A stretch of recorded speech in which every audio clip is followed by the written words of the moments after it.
Hey traders, Raghee here, and in this recap video I'm going to actually share with you guys a little sneak peek of the alerts that went out today, just so you get a feel for what we do in the SF room and the kind of alerts that go out. So, most of what I'll do will be focused on the first part, the morning part of the day, and that usually starts off with sending out the notes. So notes include what type of macro environment I think we're in, my watch list, just anything that's going to apply to trades for today. And we call those the R notes, and those go out every single morning to members. So once we've had that conversation, people have literally got my trading journal for the day.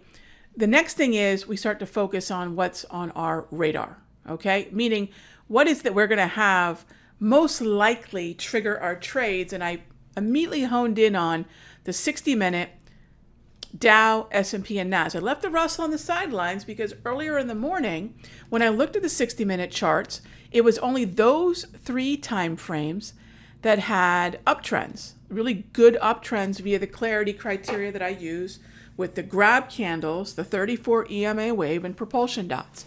So really very simple visual tools. Can you count candles? Can you count dots? Can you look at those two things together and know what time it is? That's it. That's really how simple it is. So we already know that's where our attention would be based upon some time frame pullbacks. All right, so then the bell rings and we do what's called projecting lows. Now this is really cool. I can't get into it much right here, but in the premium video, I'm going to really dive into what we did to project these lows and what we do with them. And those projected lows are ultimately going to be lows that I'll look to buy. So you can place limit orders to buy, and there's going to be three lows. There's an aggressive, kind of an intermediate, and a very conservative level. So you can kind of adjust this to your risk tolerance and your aggression level.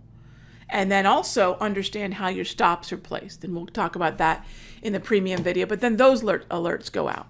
So now you've got an idea of what I'm looking at, what price, and then today, and this wasn't something I was looking to do, but we ended up with a crude oil trade.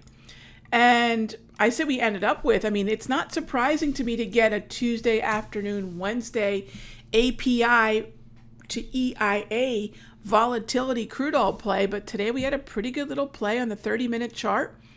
And this was it right here. You're looking at it right here. These are the alerts that went out.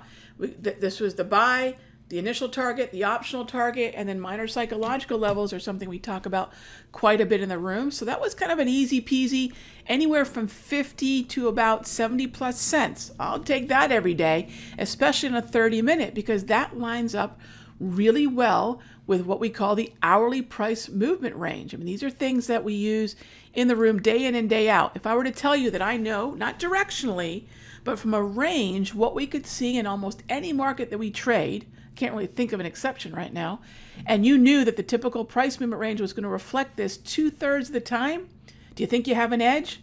It's one heck of an edge, okay? So that was crude. And then back to the list. All right, so we had another set of projected lows for the index futures. And actually, this was just an image to make it quick for those traders who maybe missed it earlier. So we sent it out again, quick image. And then came the trade. So take a look. We were actually prepping for this 10:09 trade as early as basically 8:45 a.m. Then I give everyone a price, what I want to do, which market, and then what else I thought was going to move with it, because I don't want to prioritize the S&P. I think that's a tactical error far too many traders are making right now. They're not waiting for the Nas or the Dow to go first, which they should, and then think about what to do with the S&P. Okay, later on, crude was approaching a target. Next target was put out there. Crude oil hit that target, and then we hit our targets in the S&P and Nas. And again, those go out as alerts. So if you're monitoring this on your own, terrific. If you're in the chat room with me, terrific. If you're not, and you have the Simpler Trading mobile app, it pops up on the app, which is fantastic. And what it looks like is basically this. So you'll get these little alerts that look like this little screen right there. and it'll tell you what we did and who sent it and so forth. If there's a hyperlink I've attached, it'll be right there. And it has push notification, and you'll have the chronology of the different alerts for the different rooms that you have access to. And that's pretty much our day. So kind of a sneak peek on a not so typical Monday. I'm not usually this active unless there's setups, and today the market was pretty good to us. So in the premium video, I'm going to talk about a concept called, sometimes it's a lack of, it's not a choice, but a lack of options, about the way we, in other words, why did we take the trade we took today when in fact there's 4 different trades I look for? Why did we end up with the one that we had? You know, how did that work out? How do you make that decision? And where are the stops? Okay, that'll be in the premium update. Thank you so much for catching these recap videos.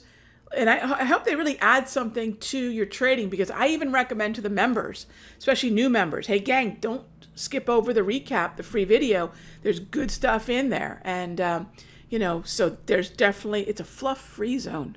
All right, gang, I'll talk to you in the next update.